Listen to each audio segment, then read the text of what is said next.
Hey, y'all. Thank you so much for coming back to another podcast episode of What Else Is Going On podcast. Now, if you are watching on YouTube, you're probably looking at my guest and you already know who this super dope person is. But if you're not and you're listening, I found this person on YouTube a while ago. I have been wanting to reach out. She doesn't even know for a while. And I would be like, all right, I'm going to reach out today. And then y'all know I do my signature move. I get up in their comments and I'll make a comment and we may talk a little bit back and forth. And I'm like, I need to strike while the iron is hot. But then I'll get like, no, I'm gonna wait. But last week, I told myself, I got home and I said, you are doing nothing else until you send an email to her. Sat down, composed the email. When I tell y'all, she is funny, smart, talented, does many things. Not only is she a phenomenal YouTuber, y'all, she has written books, not a book, books. She has written a movie called Paper Heart.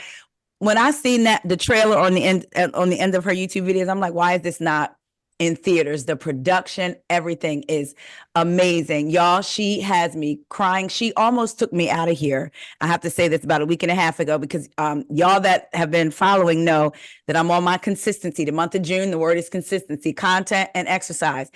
And I decided to listen to her while I was trying to get through my mile on the track. And y'all, she was recapping Jersey. And I can tell y'all where I was at. I was on lap 3 of my 4 lap mile. When I tell you I had to stop and jog in place because I couldn't catch my breath. And I was like, girl, why are you doing this to me? I could not stop laughing and I couldn't run and listen to her at the same time. So y'all, please welcome to What Else Is Going On podcast, Keisha Ervin, AKA Color Me Pynk. Thank you so much for joining me. No, thank you for having me. That was a wonderful intro. Thank you so much. Hey, girl, you could have been reached out to me. Listen, I was like, because I creating content is one thing, but I also consume content. I just love it. And so listening to you and girl, I'm telling you, I'm like, she does it all. Y'all, I didn't even mention in the intro, she lays hair. She beats faces. I don't know. Are we still allowed to say that? Because there's so much we cannot say. So for those of y'all that don't know, that means she can do a face with the makeup, all the things. She can design. She showed us her closet. I was watching. Oh, thank you. Yes, and it's beautiful. I love the closet. So you do it all. So like I said, I kept putting it off. I even talked to my husband about it. Like, these are the people I want to reach out to, and I'm going to reach out to her. And then I came home, like I said, and was last week and was like, you ain't doing nothing until you reach out to her. So then when I saw your email back, I was like, oh, I'm getting her as soon as possible. Like, girl, you're good in like 6 days. Yes. I'm super excited. It's going to be fun. Thank you. So I love all of your content. And like I said, Jersey, you almost took me out, had me out of breath. So I cannot wait to talk to you about this week's Jersey. Because I'm going to be honest. I was watching Jersey and I'm just going to, try to keep it honest over here. Teresa in the beginning of the season was irritating me so bad that I had kind of got off of it and was like, y'all, I don't know if I'm going to review Jersey because I get pissed off when I watch it, right? Then I decided to recap it last week. And I was like, I watched it and I said, okay, because the stakes are lower with Jersey, even though Teresa was pissing me off, I don't like to not hate watch, but if I really don't care about majority of the cast, it's for me to watch it. But then I'm like, no, you're looking at it wrong. You don't really care. So this should be enjoyable to you. Girl, I got my life last week. I got a key this week. So I'm back in. Yeah, this week's episode was good. I was so I'm like you. I get so annoyed and angry, and they pissed me off again last night. When you watch this week's review, I was going off again because that dang on Jackie and what's her name? Jennifer were driving me nuts. Oh my God. So let me ask you this, because I know how you feel about Jennifer. And I feel, have you always felt that way? Because I tried when she first came on, but there was just something about her that rubs me. And just when I feel like I'm going to give her a little bit, she turns around and does something like, I know we're going to get to it, but with Danielle last night, I get you telling her you don't like the elitist attitude. She then apologizes, and then you still come back with something else. And I'm like, just when I feel like I was trying to give you something. So have you always felt that way about Jennifer? Yes. Yes, from her first season. I forgot they were on a cash trip somewhere. Oklahoma, right? Yeah, and she was just being loud and being rude, Yep. rude to people, and Yep. got the nerve to try to tell Danielle something. I've never liked her. Never liked her. She just came in loud and wrong from the beginning. That's how I am. It's funny you said being rude to she was being rude to Margaret's guest and being loud and rude. Then she comes down on Danielle, but it's like, you have always been rude. And she talked about Danielle having a elitist attitude.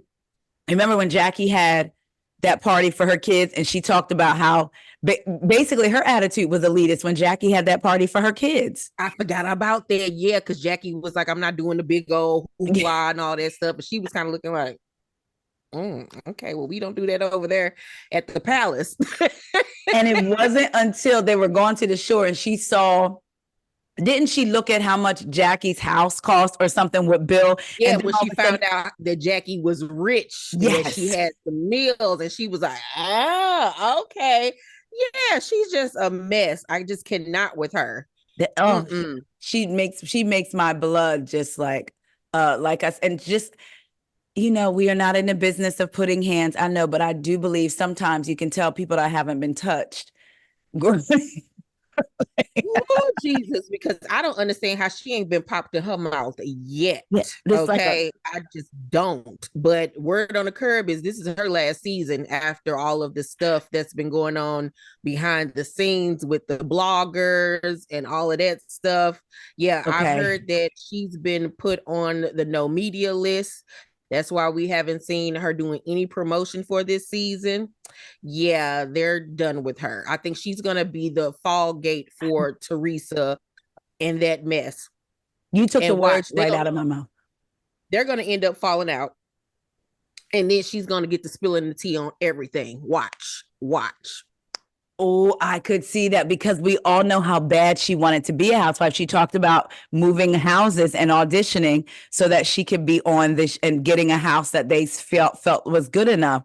You are right. Mm-hmm. I said the same thing. I said, I felt like the reason that they didn't have a reunion was because they didn't want to hold Teresa's feet to the fire about all of this stuff, because then they have to call her out on it. So what they'll do is if they bring Teresa back, they're going to make Jen the fall guy, because even though they're showing a little bit of correspondence with Teresa, we know they're going to focus on Jen Aydin, because I don't think Andy cares for Jen anyway. No, he's never liked her. He made that apparent at every reunion. And she even said it, like, you don't like me. And he was kind of looking like, yeah, I don't, but I'm going to have to just act like I do. But yeah, but what was I going to say?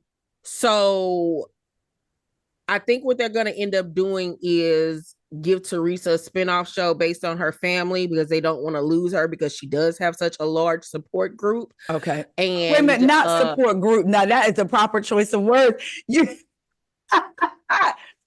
folks not fan base. You said support group.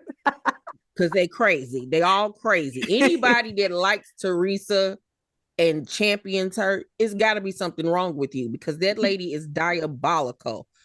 Like, oh my God, like the stuff that she's done throughout the years and has gotten away with is beyond me. Like, and I know that people say Margaret, I'll be honest, yeah, I like Margaret, but I can also acknowledge, when she's wrong, as all of them, too. Right? Yeah. But people keep saying Margaret brought the messiness. I'm sorry. And maybe it's more because social media is more relevant than it was in the beginning years. Teresa brought that man who, with Kim D, who she allegedly didn't know was going to say Melissa was a stripper. Teresa has been doing this kind of stuff. You got that man to come on the show to say that Melissa was a stripper. That was not Kim. Come on, like. Exactly. And she's got her hand in everything. But what she does is she has somebody else be the front person and put it out there, while she sits back and was like, I don't know. I don't have anything to do with it. And that's how she's been able to get away with the stuff that she does for so long. And I'm looking at Jennifer Aydin like, you're so stupid. She's the one that had you in the front person. And now you about to lose your job. And she gonna continue to get her little paycheck. And I've heard that they're not as tight as they were already. because of all of Wow. this stuff that's going on. Yeah. Teresa So it's a distancing lot herself. going on. Uh-huh. What she does all the time. All Even the with time. Danielle, remember when she lied and said she didn't tell Danielle to pull her hair? Melissa was like, they're going to use it. Oh, yeah. Yeah. And I was like, how y'all act like y'all forget the stuff that she's done to Margaret? What has Margaret ever done to Teresa? She had the girl hair pulled. What else did she, all the was it the stuff about her taxes or something like that? I can't remember. Yes. Yep. Yeah, like she talk about her like a dog, like everything else. So I'm like, how are y'all mad then when Margaret retaliates? And then even the stuff with Louis reaching out to her son, Jen Fessler and Jackie were on Watch What Happens Live last night, and Andy asked her, do you believe that Louis called Margaret's son? And she was like, well, at first when I sat down and talked to Teresa about it, and she was like, no, that did not happen. She was like, I believed her. And she was like, but after that, I've seen so much evidence that shows he did do it. She was like, I do believe that he did do it. So it's just like, once again, I'm looking at Jen Fessel. Then how could you even want to be friends with somebody that would do that to your so-called best friend of years? Yes. Make it make sense. What are y'all doing? I said the same thing. It's one thing. I get it. We're filming a show, and for the benefit of the show, and you want to keep your job, you try to have semi-relationships with everybody. But if me and you are really good friends for years before the show, I bring you in as a friend of last year, you're an official friend of this year, and you know that this girl's husband has now taken it to reaching out to my son or reaching out to your son. You're my friend, and I know that we got to talk. There's a way to do it without me coming to your house, being buddy, filming one-on-one scenes when your husband has crossed the line. She didn't want to believe it. That was the issue. Because she wanted to be friends with Teresa. She wanted to be relevant. Her and Jackie. Girl. Jackie last night. Let's just jump. I know we didn't even got to go in order. Keisha, when I tell you, I'm getting chills. I'm going to watch it again. It was everything old school Housewives without being too dirty. Yes. Margaret in that kitchen sending the screenshot. Joe, tell her to look at her text. Tell her to look at the text. I was like, get her, Margaret. You want to say I ain't your friend? Shoot. I'm going to show you I ain't your friend now. Yes. And then when Dolores took out them glasses. Sure. Hold on, just check it on my dog. Hold on. Oh, so I'm a slop? That's dirty. That's disgusting. Girl, I was like, eat her up. Eat her up. Jackie's face, Jackie said, is that what she sent to you? Yeah, that's what she sent. That was, and then what she say? Did she try to throw Margaret under the bus? She talked about you and Paulie. About you and Paulie, and she was like, "Well, she's smarter than you. Did not write it down." Dumb. Dolores has not traditionally been my fave. When I tell you, last night she got a little piece of my heart. Yeah, she got a little. Because it's like when Dolores does decide to step up, she does good. Yes. But she tries to play this Switzerland role, especially when it comes to Teresa. Yes. Oh my God, it irks my soul. Me too. And what really made me be done with Dolores was last season with the whole wedding situation and how Teresa didn't ask her to be in the wedding because Dina was in the wedding. And then when Dina backed out, all of a sudden, I want you to be in my wedding. And then didn't she not invite her to like the engagement party or something like that? Yes. And Dolores knew damn well she was hurt by it. She was mad, but she just tried to keep on acting like, oh, it's fine. No, it's fine. I know it's Teresa. Not fine. Girl, you are one of her soldiers to me. It's like she's her translator. It pissed me off last week when she said, if I were you, I would sleep with one eye open. I said, I'm tired of people acting like Teresa is going to throw somebody's hands. You're not doing any of that. You barely flip the table. You yell, and that's and it. Throw stuff. Right. Like, throw stuff.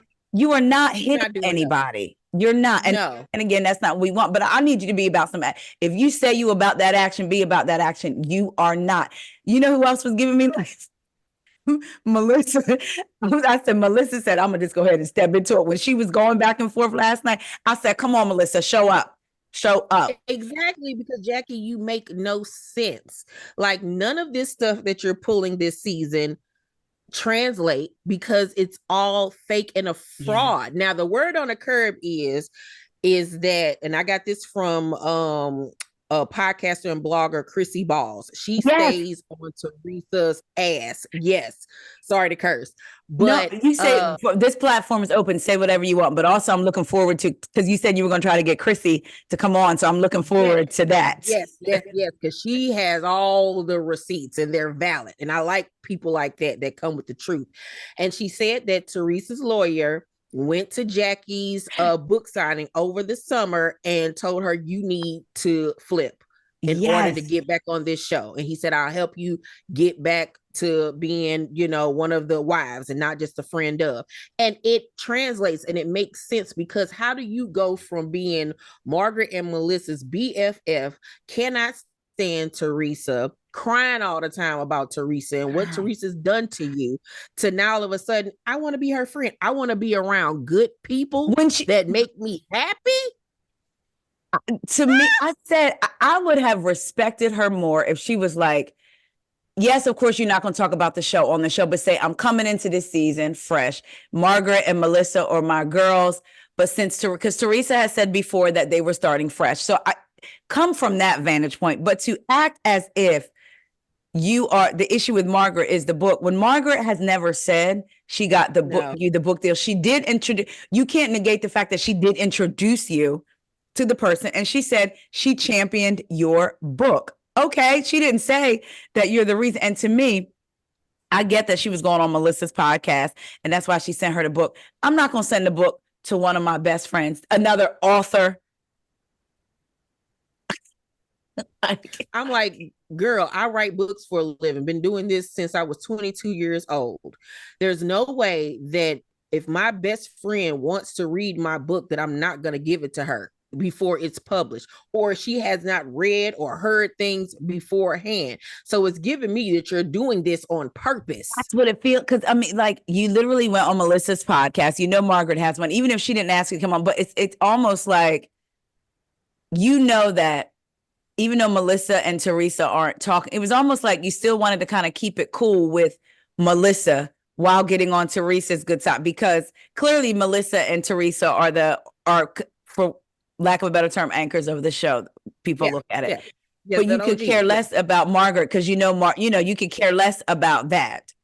It was more so. Boy, last night when Jackie, when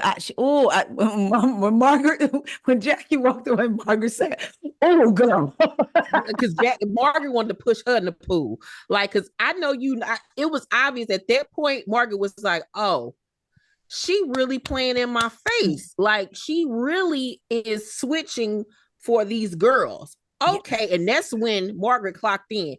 I ain't your friend. All right, we ain't friends no more. Don't talk to my husband. Get out my husband's face. Wasn't that weird? The way she was hugging on. Oh, Joe. I was like, you just told his wife you don't F with her for real. But now you hugging him. And I love Joe. He messy as I don't know what, because he was like, "Oh, y'all ain't friends no more." Okay. Oh, yeah. He immediately shut it down. He immediately was like, "Look at the tits. Look at the tits." He is messy. He clocked in. He clocks in for Margaret. He gonna play the game for Margaret. And I was like, "Get it, Joe Bonino.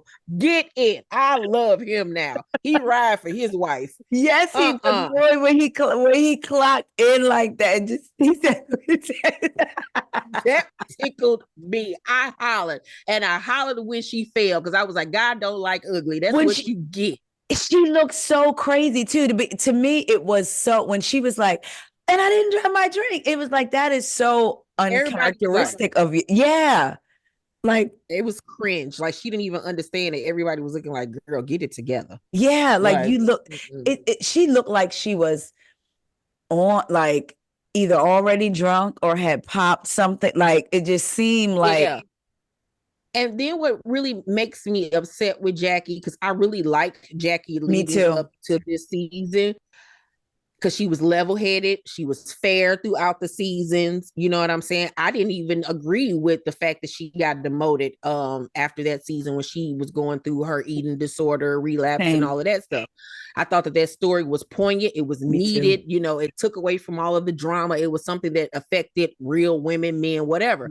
So when she decided to come this season doing the whole, I'm going to be Teresa and Jennifer's friend, it's like, okay, if you want to start a new, like you said, start anew, but to come into this season acting like Melissa and Margaret are now the ops, they're the vultures, they're the one that did all of these things to you, and Teresa hasn't done anything. I'm over it now. And Melissa was like, I'm not going to let you sit up here and act like that didn't affect you. Like, we all saw, we didn't even have to see her write it in the book. We saw you relapsing. You was having a nervous breakdown. Come on. Behind that girl saying that your husband cheated. Behind that. And let's take it all the way back that season. I think it was the season premiere episode. They were at some event outdoors and she was looking at Ervin, Teresa, and was looking like she liked Ervin. She was like, I would love to have a husband like Ervin. And then next thing you know, these rumors come out that he's cheating. Girl, you did all of that. You planted all of that. You were jealous of her marriage and you low-key wanted her man. So you're not going to sit up here and tell me that all of a sudden now you want to be friends with this woman who caused you to really relapse in your bulimia, anorexia, whichever one it is, caused all this stress and worry in your life. And now you want to be friends with her. This girl dogged you every time she could. And now you talking so you want to be around good people that make you happy. Like, it doesn't even make sense, Jackie. Like, you're not even playing the game right. And it showed last night.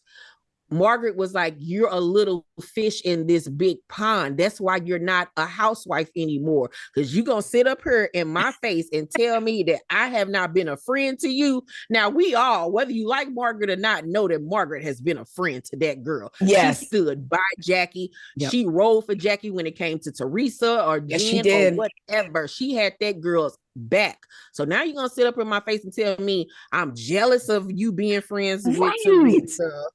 And then I'm the one that got you this book deal. Like, I'm trying to act like I'm the end all be all of that.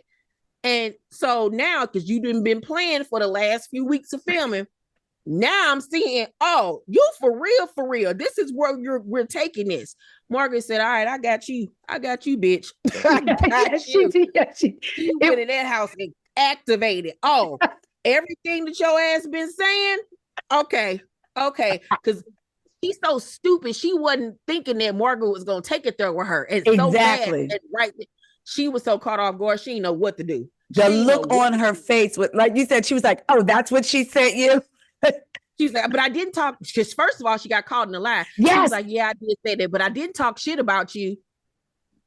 2 minutes later, Margaret in the bionic ears like, oh, she said she talked shit. Oh, shit. Oh, okay, let me show her real quick. Lies. It was priceless. I said, I want that scene nominated for a Housewives Emmy because it was so good. Karma coming around full circle. Right away. Right away. Girl, I can talk about this with you all day. Listen, what about something that you said about how we saw Jackie and Teresa's relationship before, how bad it was or whatever. Even if they had taken pictures, because talking about Jackie not playing it right, even if they had taken pictures before they started filming and they were on each other's Instagrams, Jackie went to Teresa's for the first time last week and said, I still didn't even know we were good up until 2 weeks ago. Like, y'all didn't develop nothing over the summers, but now all of a sudden you coming in and you riding for her and y'all just not getting somewhat cool. It doesn't add up. It's so stupid. Yeah. And I'm like, you've done all of this to be on a television show because she was a fan too, just like Jennifer. And now you squandered it all because you ain't coming back neither next season. Dumb. Now you out. And Teresa don't really like you. You can tell. I look at, just like there's different socioeconomic circles that people are in. I feel like when it comes to everybody's smart in their own way. Some people may be smart over here in this area and they gravitate towards people that can hold these types of conversations. And I'm trying to say that in a nice way, but ain't no way of saying it. I can't even see Jackie and Teresa having no real conversation because Jackie, you are smart. And Teresa is just maybe smart in reality TV, not in the areas that I would think Jackie would be in. So can't even see y'all being real friends. I can't even see Jackie and Aydin being real friends. Like they don't even seem like they mesh. It seems so forced. And I feel like Danielle has caught on and is seeing because last season I did not see it for Danielle. No. I felt like she was doing too much. And like I said last season, I kept on saying to everybody, she's coming for Teresa's spot. Teresa, you stupid, because this girl is coming for your spot. She was, to me, trying to be a mini-me version of Teresa last season with the whole family situation. She immediately gravitated towards the wrong side, and I'm going to say that with them. And they used her. Yeah. And she didn't realize it until they got to the reunion that they played her. And that's when it clicked for her. And so that's when we came into this season where she was kind of like, okay, as we know, she did it right. Her and Rachel actually started kicking it with each other over the summer and stuff and building a relationship and all of that stuff. So it was believable. They do have a nice little friendship thing going on. Danielle is way more pleasant this season. Like, she watched the footage, did her homework, and came back and said, I'm going to be more likable. I'm going to be open and peep game everywhere and see where I should reside. And now with this whole Jen Aydin thing, her bringing in this Lena girl, it's so, girl, it be so plain. They sitting at the table. So didn't you have an issue with Danielle? Hit it, Lena. It's like... what the hell is this? Is your mark. This is your mark. And she right on in talking over like, Gia, which I need Gia to be out. Why is she there? Why? It doesn't fit. It does not work. I don't, because I'm gonna tell you something. What you can't do is come in and sit at the adult table and have conversations about these adult women. And then when one of these adult women treats you like the adult, we can't claim that's my child. You don't get to do it both ways. If Gia is your best friend, that's your best friend. I don't hang out with children that age. They're my kids' age. What? Exactly. And then just for, it's not even a Black people thing. I think that it's an all people thing where my child, I don't care how old you are, you're not sitting at a table with me and a bunch of grown women talking about whatever we talking about. Get on somewhere. Yeah, you're grown, but this ain't got nothing to do with you. Like, no, go. That's just like me and my son. My son is literally Gia's age. I wish Kyrese would come in here right now. Yeah, mom. I'd be like, what if you get out of my face? No, we're not doing that. It's just a respect thing. It's weird. Like, the dynamics are off. It is, because my kids aren't my friends. I said, I am 47. Me and my mom, I think we might be friends now. I think, you know what I mean? We may be like, girl, whatever. Her and my dad were just up here this weekend. We talk all the time, but there's still a level of certain things I still wouldn't necessarily, I'm not telling my mom, like, for instance, I'm married. So certain things I might be like, mom, but there's still conversations that I would have with my girlfriends that I'm not having with her that she appreciates that I'm not having with her. Exactly. And it was just so like I said, it's your time to shine, Lena, go ahead. But what really stuck out to me last night with that whole situation is to learn that Lena wanted to bring Laura. We completely forgot to bring that part up. Jennifer. And this is what they do. They don't tell the whole story. They just take bits and pieces. Now, I agree. The way it was handled maybe could have been handled differently with Danielle acting like you too good or whatever. But at the same token, I don't know you. I just paid for you to do my hair. It wasn't like you did it for free, or they said that she did. We don't know. But regardless, me and you're not friends. This section is for me, Teresa, Jennifer, and whomever. If what she's saying is true, that other people from the event started coming into this VIP section, all y'all got to go. Yeah. Lena, you don't get to say just because you did my hair earlier. Like, girl, this not how it works. Like, I don't owe you anything. You know what I'm saying? Right. Like, so I apologize if it hurt your feelings, but like, girl, just because you cool with Teresa don't mean nothing. This is still my event. Right. You know? Right. So it was weird to me, but once again, they take something small about a person and try to blow it up, because in real life, you would just say, girl, that wasn't cool. You know what I'm saying? But they try to blow it up now to make it be a big thing with Danielle, because they're taking the defense with what happened at the reunion with her finding out they used her. So now you're disposable, because they already know coming into this season that she ain't really here to fuck with us for real like that. So we need to just go ahead and just expose her and make her look like the bad person. Right. And Danielle is seeing that. And next week, that's when it's going to go to fisticuffs. Listen, what I would pay to watch the footage. They better show it. They better show they it. better If not they go don't show to it, I'm gonna be mad. Me too, because we heard all about it, and it was interesting because the whole conversation around Kenya getting suspended and no other housewives got suspended. Well, we know that Jen and Danielle got suspended. Yeah, girl got suspended. Yeah. Yep. And Danielle said it. She was like, "You're dirty." Everybody said it. Dirty. You're dirty. It was like she clocked in at that moment and realized how far that they will go.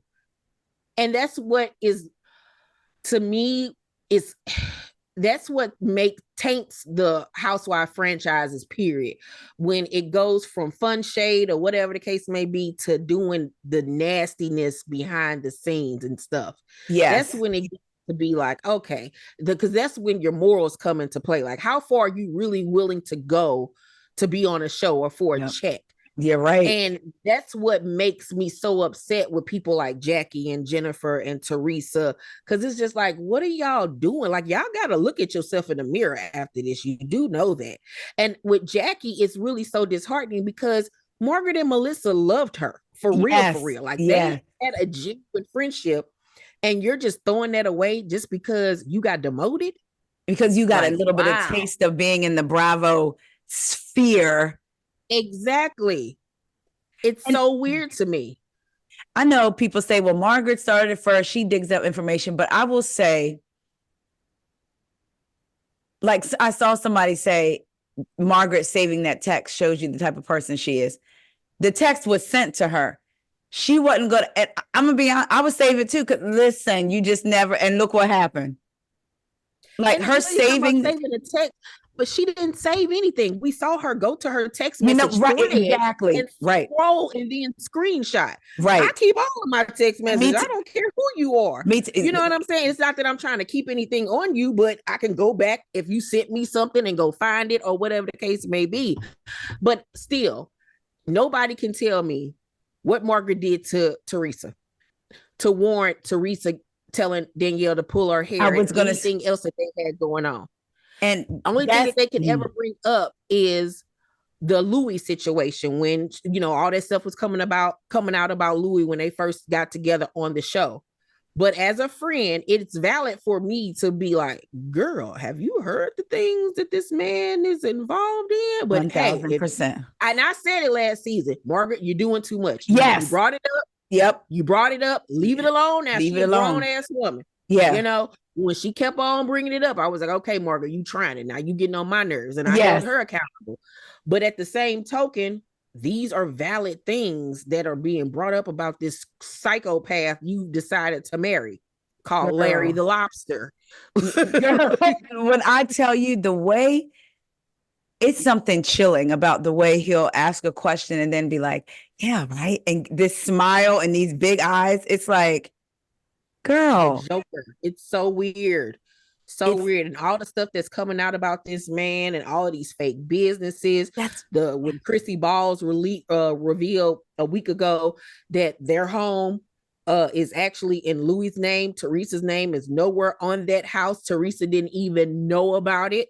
And that he's taking out a $1 million loan against that house. And that's how it all came. She had the paperwork and everything. Wow. Everything. Yep. And so her name is not on it.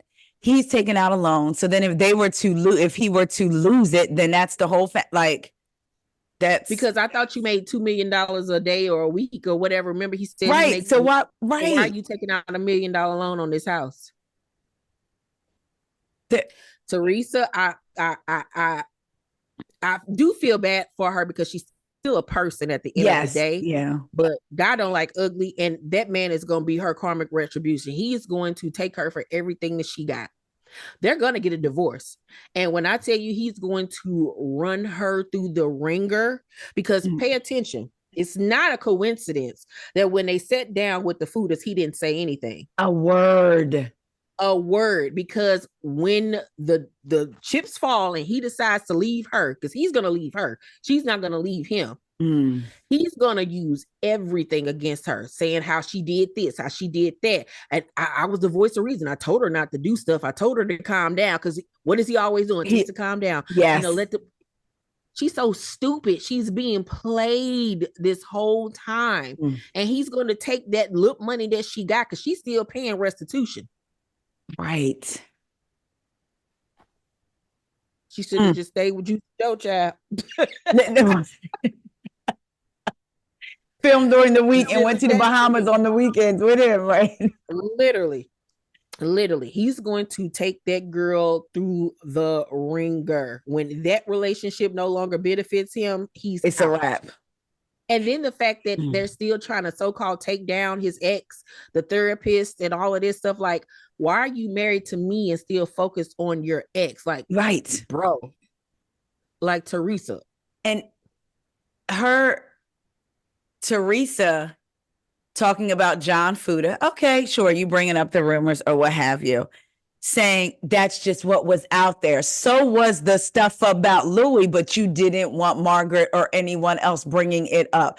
And that's the hypocrisy for me. It's like, girl, if it's all fair game, it's all fair game. You can talk about my husband, and I've said it before, and I'm gonna say it again. Jennifer Aydin wouldn't be able to tell me nary thing about my husband liking a two-sided dildo when yours sleeps in the pool house, child. So, and it's so easy to get her together. All you got to do is say her husband can't stand her and she's losing her mind and crying. Like, she's so easy to get. Like, she's an easy read. Anytime you bring up that man cheating on her or not liking her, she loses it. Yeah. She loses it. She can't even comprehend. She started crying and stuff. That's why I'm like, all that tough girl stuff that she like to do, girl, get out of here, your country self. So tough. I was like, one of the times that she made sense was when she was talking to Bill in the bedroom before the party. And she was like, I wonder, Joe talking to me. But then we get to the party and she tried to flip that conversation with Danielle. I appreciated her telling Danielle, look, I didn't like that behavior. But then Danielle apologizes and says, you know what? If I handled it wrong, I'm sorry. But then when Jen tried to flip that on her, I was like, girl. And then Danielle, when you brought up the girl Lena wanting to bring Laura, I picked up on that too. I was like, that's messy. Like, yeah, it was, but no, it was, she confronted her about being rude. Yeah. And Danielle was like, what are you talking about? And she was like, we did so much for you that night. And she was like, what you do for me? And she was like, we came, and she really couldn't explain what she did. Nope. She was like, what did you do for me? She was like, I mean, we came and supported you and everything, and you didn't even think to put Bill's practice on the step repeat. And she was like, did you contribute anything? Did you pay for anything? Like, why would I put him up there? Because when you put logos and stuff on a step and repeat, those are sponsorship, people that sponsor this event. So why would I put a practice up there that did not sponsor anything? I asked you to come as a guest. And that's when she was like, I got you all car services. I made sure you were fed. I put you in VIP. You were a guest of mine. And so I treated you the way a guest would be treated. So you thought that your husband's logo should go up because of that? You're just pulling stuff out your ass to have reason to have a reason to be upset with me. It doesn't make sense once again. And that was a good point, Keisha. I forgot about that. Yes. Yeah. And that's when she was like, you know what? If I did do stuff wrong, I apologize. And I was like, what the fuck you apologizing to her? But like, Danielle, stuck it back up. Exactly. It's gonna turn over to some more stuff next week at the next party. And that's when it's gonna happen. The Girl. fisticuffs. But you're right. When she said, "What did I like?" Because I don't think she expected Danielle to come back with her. Because sometimes with Danielle, she gets it, but you can literally see it coming together in her mind, like in her head, like, huh?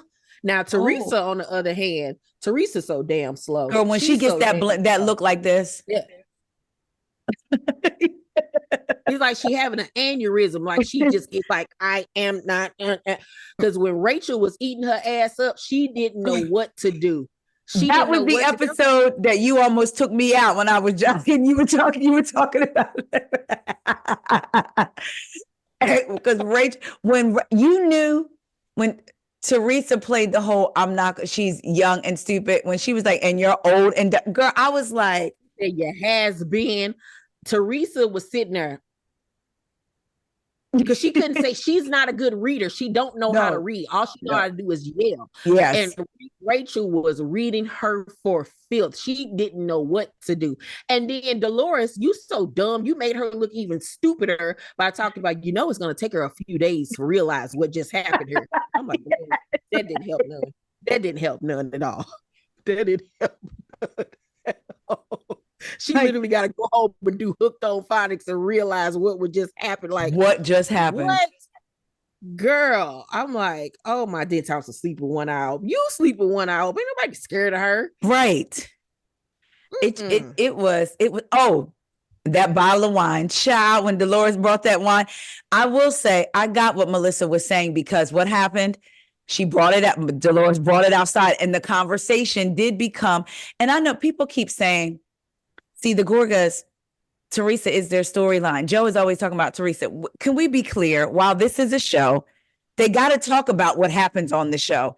And it also is their real life. That is my real sister. So yes, I'm going to talk about it. But again, even if they were just castmates, it's a show. We're supposed to talk about and rehash what happens on the show. People act like Teresa doesn't have these conversations with Louis or with the other women. Either they all do. They're supposed to. But when it started getting into Teresa, and Melissa was like, see, this bottle is going with 100 others. This is exactly why we're not having it. But what did you think, child, when Joe threw that card in the fire? Good. But this was my thing, and this is what pissed me off about Jen Fessler and her confessional, saying that I don't think that she would send a bottle to start anything or whatever. She was like, and then Joe was putting on for his family and friends. No, that man is genuinely hurt by what's going on with his sister. Me and Joe have the same birthday. He's a Leo. His birthday is August 21st. My birthday is August 21st. And one thing about Leo people, and I'm not even in all the astrological stuff, I just know how I operate. And so the fact that we were born on the same day, we don't care about what we don't care about. But what we care about, we're very passionate about it. And it really hurts. That situation with his sister hurts that man to the core of him. Mm-hmm. It hurts him. And so Jen talking about that she didn't do that to be malicious. First of all, Teresa's not stupid. I'm not invited. I'm not going to be there. So how am I there without being there? I'm going to send this bottle to my brother who I'm not speaking to and who I've said is dead to me. I don't want to have anything else to do with. So why are you sending him a bottle of anything? That's my thing. Sense. If he's dead to you, it's not like y'all got into an explosive argument. You say, I'm never talking to him, but then you say, I'm going to send it. You said he's dead to you. They don't exist to you. Mm-hmm. Yeah. And so she knows her brother. She knows how reactive and passionate and emotional that he is. And it worked. It worked. Like you said, for a minute there, it worked. Because as soon as Dolores told him, Teresa told me to get his that man's face, he looked like he was so angry and about to cry all at the same time. That I noticed that too, Keisha. The other Joe had to come over and was like, just like, keep it together, keep it together. And the more that he started looking at it, and it was just riling him up, and he just got the going off. Because once again, like, you playing a game, bitch. Like, and what are you doing? And you're playing in my face. Like, if you, I'm good at with us not speaking. I'm good at. But now you do this, And it's like, it's a mind game. Now you're trying to get in my head. Like, come on. Exactly. And so she knew that he was going to react, go off, or whatever the case may be, get to talking about her. So Teresa knows if he's talking about me, the fans are going to be like, see, he's talking about Teresa again.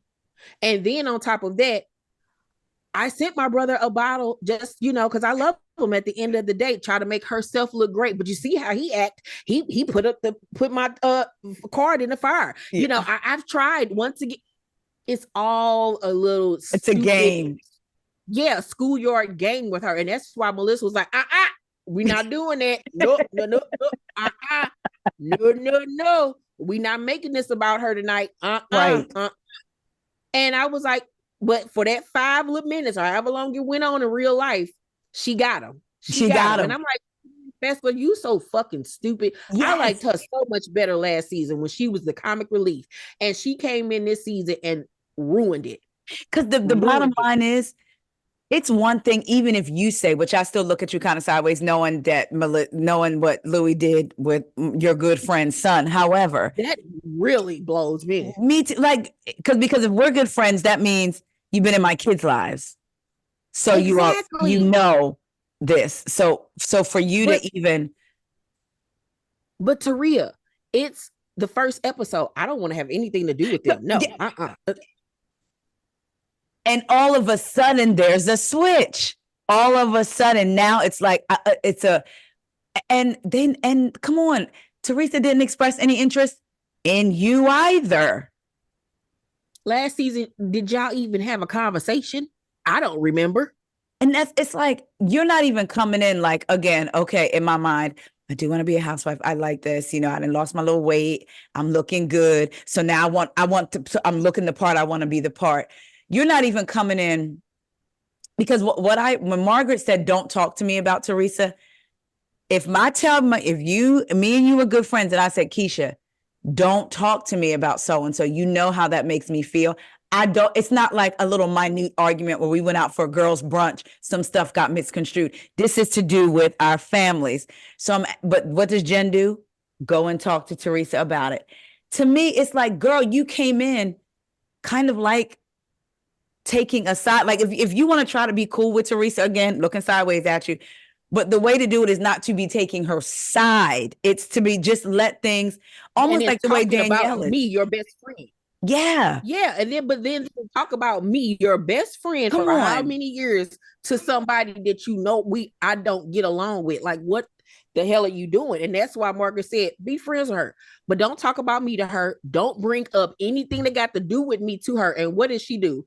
Soon as she could, she did it once at the party. Then she did it when she talked to Teresa again, saying at the table at the little doggy party, she brought up again, you're gonna be mad at me for saying this, but I'm like, why do you keep on telling her stuff that you and Margaret talked about, one-on-one? Why are you doing this? And then, like you said, the biggest thing of it all, and our friendship would have been done right then and there, was this man took it to another level with reaching out to my child and harassing my child. And if we supposed to be as close as we are, and you've been in my child's life, and you then want to be friends with somebody like that would do something like that to me, and you've known me for years, so why would I lie to you about something like that? Let's just keep it a buck. There shouldn't be anything to question about me. And then now you want to go be friends with her? Oh, our friendship is done right there. Yeah. It ain't no you could be friends with her. No, I'm good. I'm good on you. No. You can have this show. Don't give a damn about me or my child. Exactly. Right. Like, no. Because like I said, it's gone way beyond just some show shit. Yeah. Now you've involved my child. Like, what are you doing? That's the type of stuff get your ass kicked.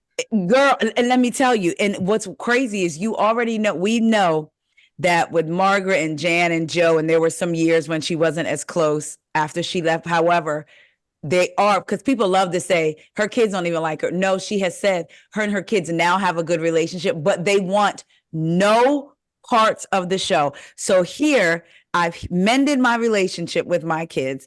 They want no part of this show, only to now be harassed by the husband of one of the wives on the show when they're not even supposed to be a part of the show. And you clearly are okay with this behavior. And to say, like you said, when she was on Watch What Happens Live and she believes it, and now she's taking a step back with her friendship with Teresa. Girl, you never had no friendship with her. You been friends with in the first place. Yeah, like, to be honest, like, come on. And now her and Rachel aren't close, aren't friends anymore. Because that was wild to me too, because true, y'all haven't been friends for as long as you and Marge have been friends, but y'all have built enough of a rapport with each other that your husband asked her to plan a birthday party for you. So y'all had to been kicking it. Yes. Kicking it. Then she asked Rachel over Margaret. Yes. You know what I'm saying? Yeah. You know what? Right. And so I'm Rachel, and you've seen what I got going on with this girl, what she's saying about my husband that is ruining my husband's businesses, because it's been said that them tree stumps people been going and giving his companies bad reviews and all types of stuff. Is like insane. This is our livelihood here, and you want to tell me that you didn't want to go and be friends with somebody that's doing this to me and my husband and saying that my husband is a drug dealer right now today, and you want to go be cool with her? Okay, make it make sense. So, and then when she was trying to make Rachel, she was like, I just don't know what you want from me. Like, get over it. It was like, what the fuck? Girl, I couldn't be on these shows because I would have slapped everybody. That's what I'm saying. It would be like cut to commercial. You ain't got to cut to commercial. It would be like, because you're not going to. I said there's a lot of things people can do. People can say stuff about me, do whatever. But I don't like when people want to play like I'm stupid, because I may be a lot of things, but I'm not stupid. Exactly. And so for you to play in my face, and then you playing in my face with like it's like another level with cameras around, and if somebody were to, if one of them castmates were to say Margaret peed herself, whether it's true or not, the people that like Margaret are going to say Margaret wouldn't do that. The people that don't are going to run with that. So they know just by throwing something out there that it's in some places it's going to stick. And to me, that's so dangerous to do that. Yeah. So it's like, come on. And then something that Rachel said that I didn't think about when she said how Teresa brought up John's ex, and she was like, and either Dolores or Jen or Dolores may have said something, and she was like, she didn't do it in a moment of anger though. She did it like calm. So that lets me know, like, oh, I'm like, here we go. Like, and Dolores pissed me off with that. And this is what I said in my review, is that, first of all, how you think you about to come and check me about anything when you weren't there? So how about you ask me first what happened, what was said? Because I don't like the fact she told me some. I just think that it was really wrong for John to say that she's the poster child of mortgage fraud. I just don't think that was cool. And Rachel had to stop her real quick and was like, But hold up. First of all, she could have pointed out, did she tell you what she said first to make him respond that way? Because she said, by John Fugazi. That's what she said. And then he said that you're the poster child of mortgage fraud. Then she said drug dealer. Like, so first of all, while you coming at me, you don't even know the story. How about ask me what was said? Right. Okay. And then, but Rachel skipped that and was like, but no, she said, don't talk about Jaden's mom like that. That isn't right. And she was like, I will punch you in the face when it comes to that, because I'm his mom. Yeah. And she was like, oh, well, no, I can't argue that. Well, you shouldn't have been arguing shit in the first place. Because she ain't never arguing on nothing for you. Ever. Oh my God. Ever. Whenever it comes to Teresa defending someone, it's always, oh, I don't know. I didn't know. It's all, she never rides for anybody on that show. No, only person she gonna ride for is her kids and her man. That's it. That's it. So I'm just like, y'all so dumb. Like, why are you steady capping for her? And I was looking at Dolores like, girl, you got bigger fish to fry. Why you sitting up here trying to? Okay, because that Pauly situation. And then being separated for like 10 or 12 years. and still not divorced. And did you see Gabby's face when they were at lunch at Dolores's, and Dolores said he wants to go into business with me, and Gabby was like, so what else were we talking about? Exactly. The mama and her was like, girl, if you don't get out of face with this dumb mess. And then she goes tell me something. I mean, for a man to introduce you to his business like he introduced you to his kids, no, it ain't. No. A business relationship is easier to get out of than a marriage. He would rather go into business. The word on the curb is, now I don't know if this is true, but this is what everybody's been saying, is that him and his wife are involved in some brothel stuff or whatever. I don't know. But obviously it's some stuff that's binding them together. And that's the reason why they are not trying to split this money up. Okay.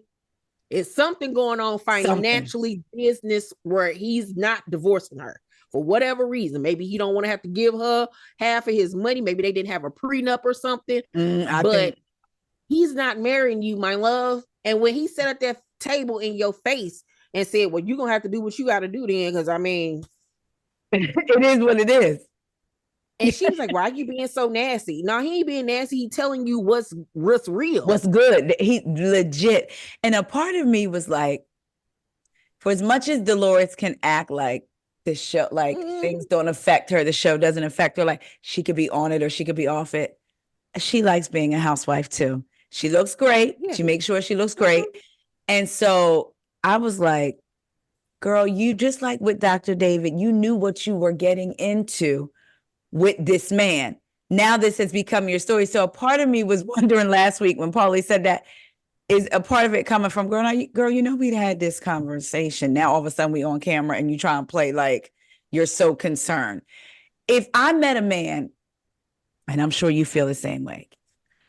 Oh, you're divorced? Oh, okay, that's cool, whatever. Oh, no, I'm not divorced. I'm in the process of a divorce. Oh, okay. We've been separated for 12 years. Oh, you don't want no divorce for whatever reason. Holler at me when a divorce is final. I'm not even and then you moved in with this man. Girl, go back to your house with your daughter and them dogs and go and sit down somewhere. Like she like emotional, unavailable men. Yes. She does. She likes men that are not willing to give her what she wants. And maybe that has something to do with how her relationship played out with Frank, where she went in it with love and it didn't turn out that way, how he was cheating on her. He was never around. So she's gotten used to being with somebody, but not being with somebody because she's always been alone. Then we saw with Dr. David, I'm with him, but he's never around. Yep. He's building me a house. He says he loves me, but he won't commit to me. Okay, I finally leave him alone. Then I meet Paulie. He's so great. We love him. Then we find out, oh, but he's married. And she wasn't the one to tell us that. We had to find that out at the goddamn reunion because she was trying to keep it a secret. She was trying to keep it a secret. Now she's forced to talk about it. And now she's looking crazy to everybody. And once again, I'm with another man who's with me, but ain't with me because he's still married to somebody else. So she told me, so we can't move forward with like getting a house and stuff together, but you can move forward going into business, girl, and moving in with him. Girl, make it make sense. Just be that man girlfriend and call it a day. And call it a day. Joe Gorga said, that ain't what she wants. She wants to be a housewife. She wants to be taken care of. So it's like, stand on business and say what you want from these people and stop trying to go along to get along just to say you got somebody. Obviously, you want to be married. And what really sparked the match under her was seeing Frank propose to Brittany and be so excited about it. And the fact that he's now being the man for Brittany that he wasn't for you. You better say it. Girl. Wow. Girl. You right. It might kind of hit in. Yeah, that's why she brought it up at the table. And I think that you're right. That Paulie was looking like, girl, we didn't have this conversation. Why are you bringing this shit up on camera? Like, what the fuck is you doing? Like, huh? This ain't changing over here. What did he say? It ain't changing over here. Girl, the whole cast is crazy. Only person that act a little sane this season so far has been Margaret and Melissa. To be honest, everybody crazy.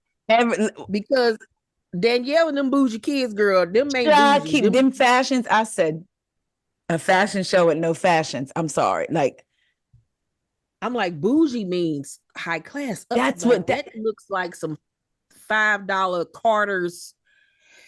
that's not even Bougetto. That's not even that. No, Like, no, them I was like, and that was in fact, I was really taken aback that it was in Fashion Week. God bless you. Congratulations, Danielle. But I was taken aback. Great, but I was taken aback. She needs help because it can be something, but that what it is that right now. Wasn't it. That wasn't it. That was not it. I said, this ain't it. I have got to bring this up because I got to get your thoughts on this. In seasons past, I feel like Dolores has not cared for Jackie. She told Jackie she wasn't traditional. Remember all of that stuff, right? And then last season, was it last season or the season before, when Jen, Aydin, and Jen and Jackie had kind of like made up, and I think it was the season before last, and Jackie was kind of sticking up for Jen when it came to Bill Aydin cheating, and she made the comment, he's the one that stuck his dick in other people, so basically people need to stop blaming Jen. But Dolores ran that back to Jen Aydin like, oh, and she was saying X, Y, and Z, and then she tried to make it nice, like Dorinda tried to play along with Jackie. But child, when she was sitting in that confessional and said she's always crying. Yeah. Dolores, looks at herself as being this strong woman when you just don't cry. That's the only difference between y'all two. You just are not crying. You hold everything in and just act like you tough, constipated. Whereas Jackie is very emotional and cry all the time. But yeah, she looks at Jackie like she a little weak ass brat. Like, you know what I'm saying? So yeah, she tolerated her. And like she said, this ain't the first time I've heard you talk about me. Like, I've been watching, I've been peeping.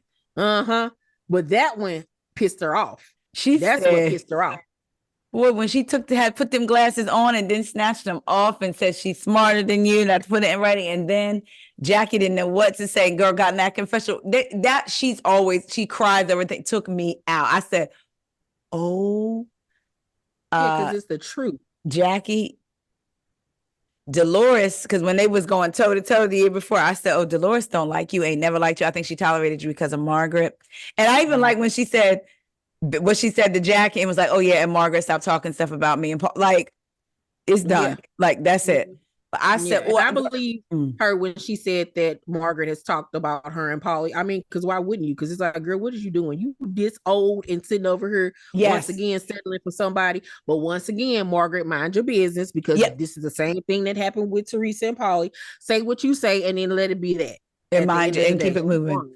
But just like last week, I thought it was this one line, but it was so funny when Dolores, it was clear when they were all at the golf place and they were talking about the brunch and Rachel and Teresa, and then Dolores tried to center herself and was like, yeah, we can fight about this petty stuff and we make up, just like with me and Paulie, and everyone's asking when we're getting married, and Margaret said, who's talking about that?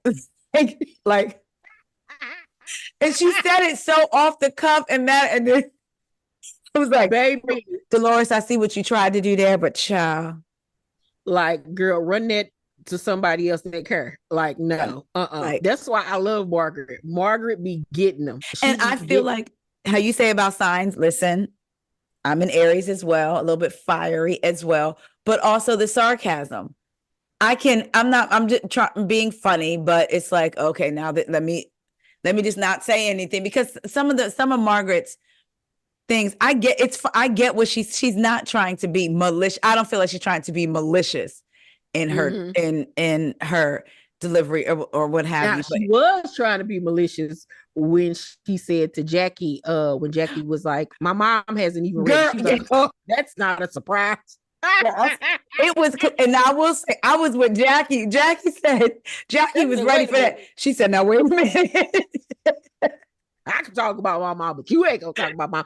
No, I didn't mean to. Like, yes, you did. Yes, you did. Yes, you did. Jackie like, clocked it. And mama don't even like each other. Girl, get the fuck out of here. Jackie clocked it and said, whoa, now wait a minute. And Margaret had to walk it back. me. It was like, That what you tickled me. look, it's something like, you know how black folks do. We'd be like, now wait a minute. Woo, you know who I would love to see like on an Ultimate Girls Trip if it ever comes back, because that debacle from last season will never air. I think Margaret and Dorinda would be like, you know, they're good friends in real life. Oh, I've they seen are pictures good of them hanging out, and Margaret at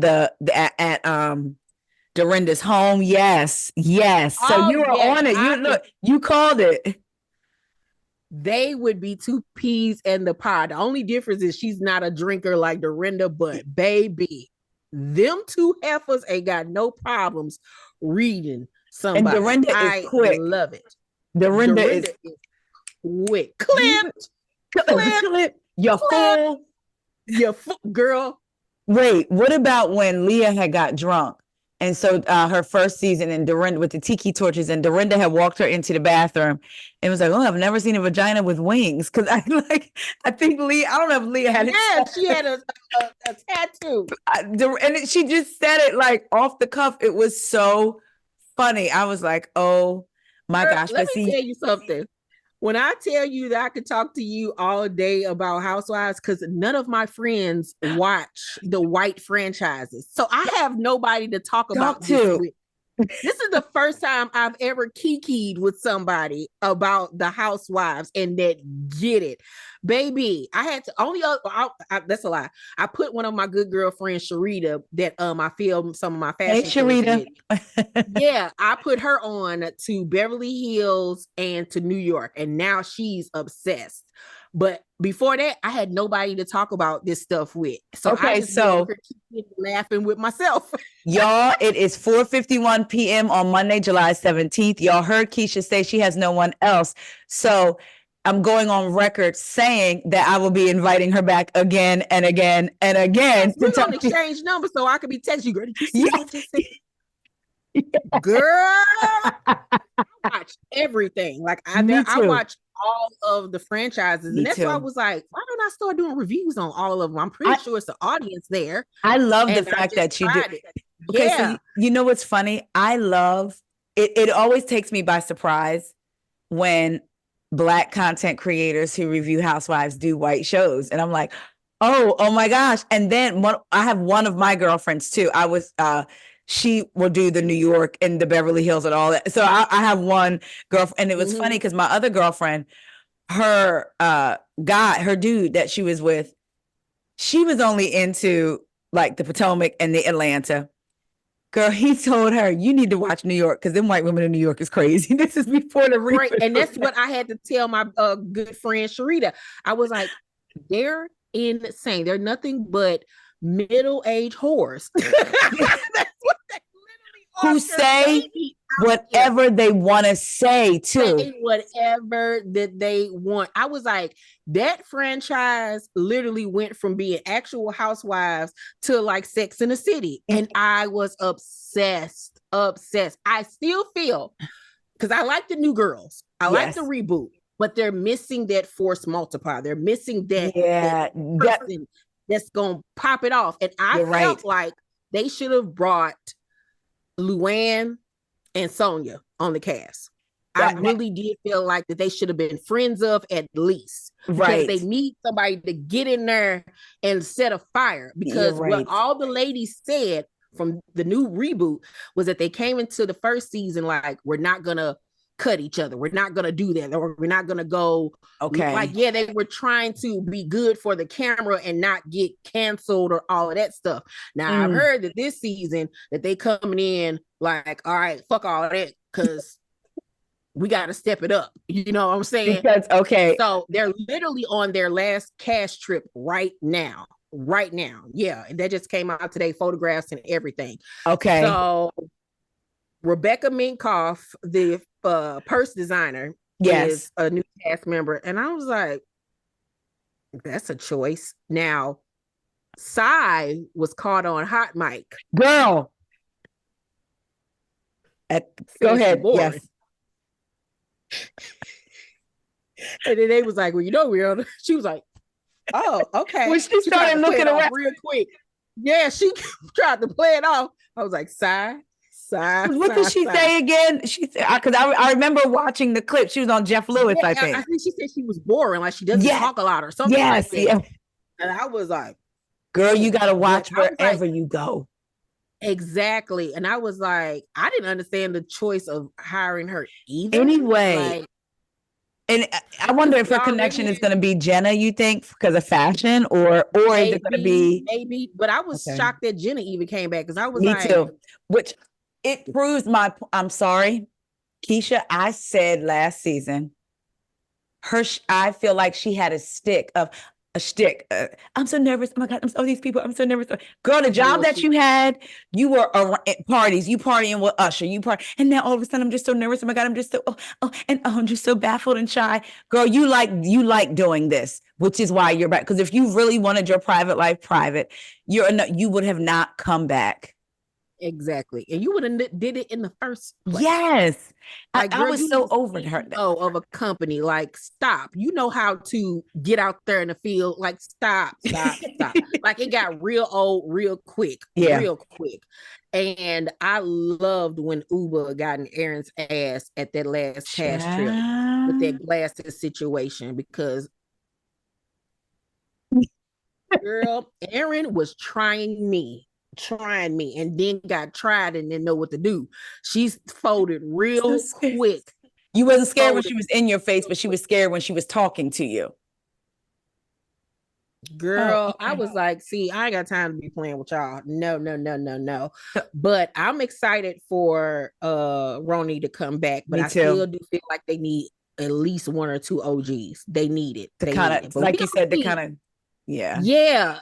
Because I liked the fact that we had Sonia and Dorinda, and even crazy ass Ramona. Mm-hmm. They were funny.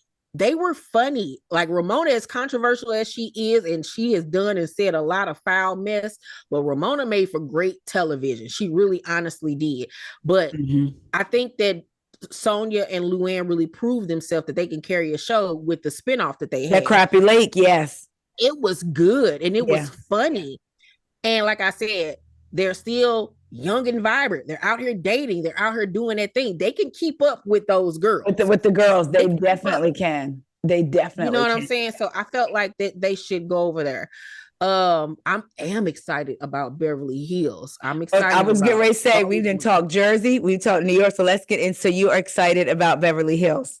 Yeah, okay. I'm excited about new cast member Bozma. I think that's how you pronounce her name. She's African American and she is a boss. Okay. She was an executive for Netflix, executive for like any big name brand you could think of. She has been executive like high up in these companies. Yeah. She's from Africa. I believe she's Ghanaian. Now I actually downloaded her book. She has a New York Times bestseller book. She was married to her husband, who unfortunately passed away from cancer.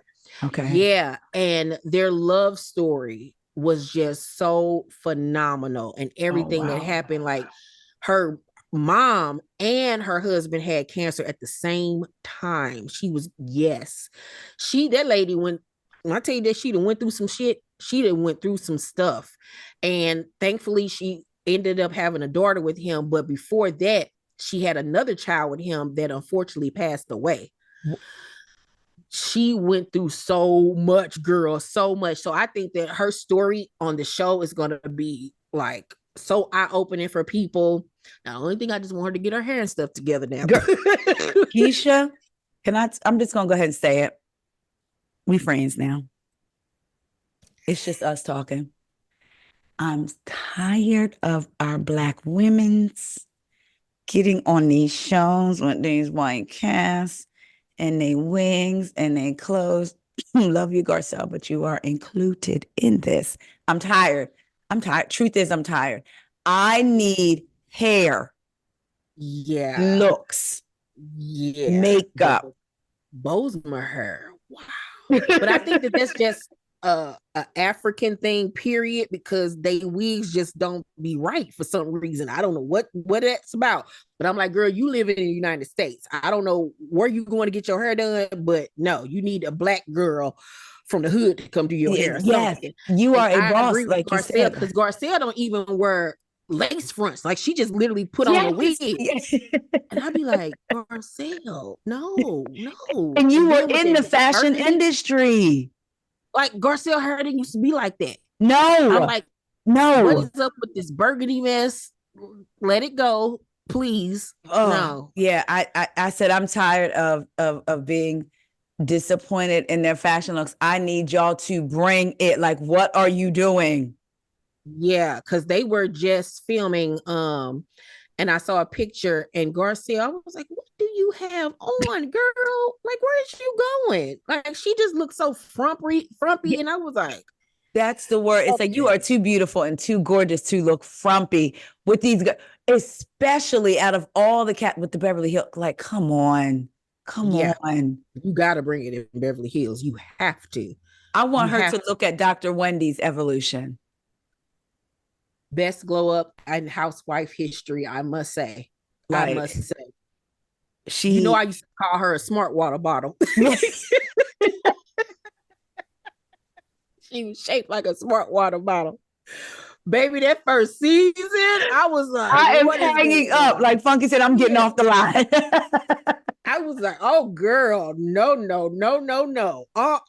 Them baby hairs was all down Well, here. I here, was girl, like, wait. then she had all that black dye in it. I was like, what is Yes. happening? But baby, she got it together. She got that Didn't body she? done. She got her new glam team. And I was like, yes, Wendy. Wendy is Yes. doing it. She out. She Yes. yes, the best. And what I like about it, it doesn't look overdone. No, It's it like looks that's tastefully done. yes. Yeah. Now, what you think about her and Gizelle this season So coming up?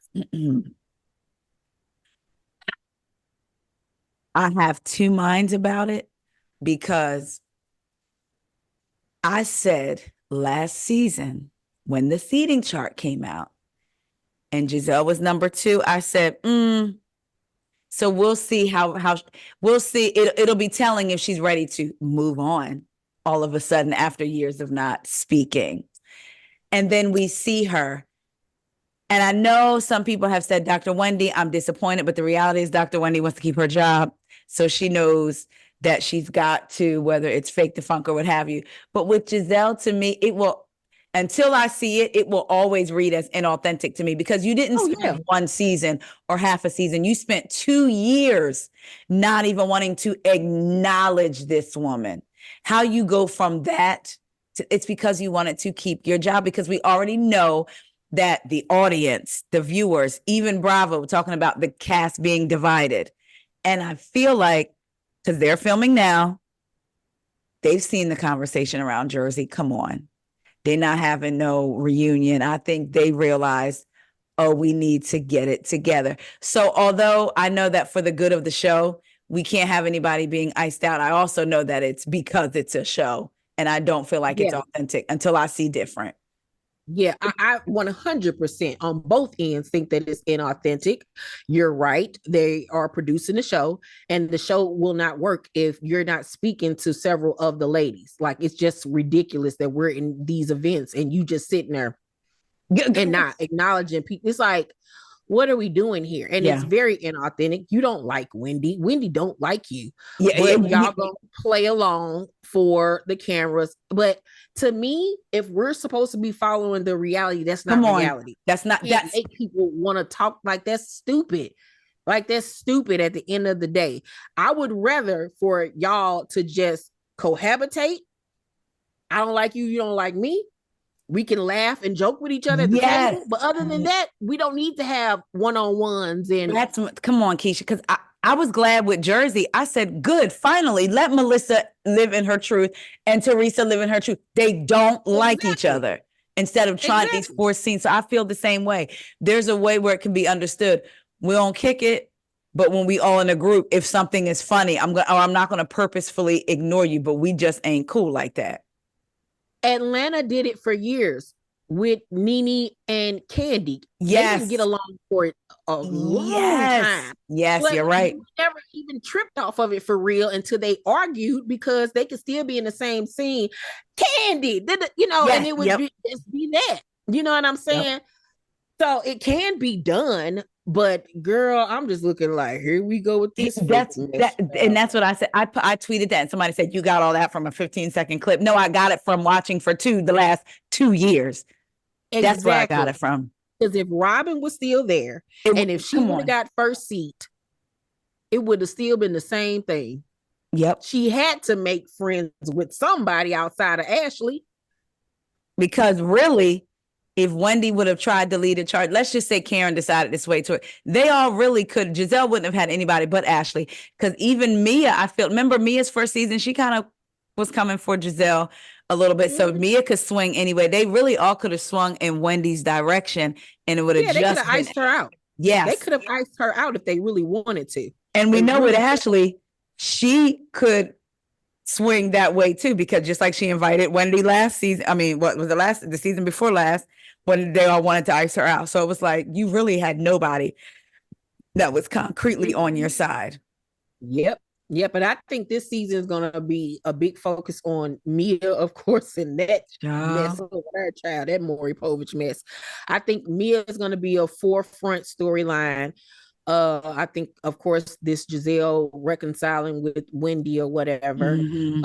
I can't wait to see what these new girls are going to bring. I know one of them is from HSN. We got Kiarna, and then it's another young lady.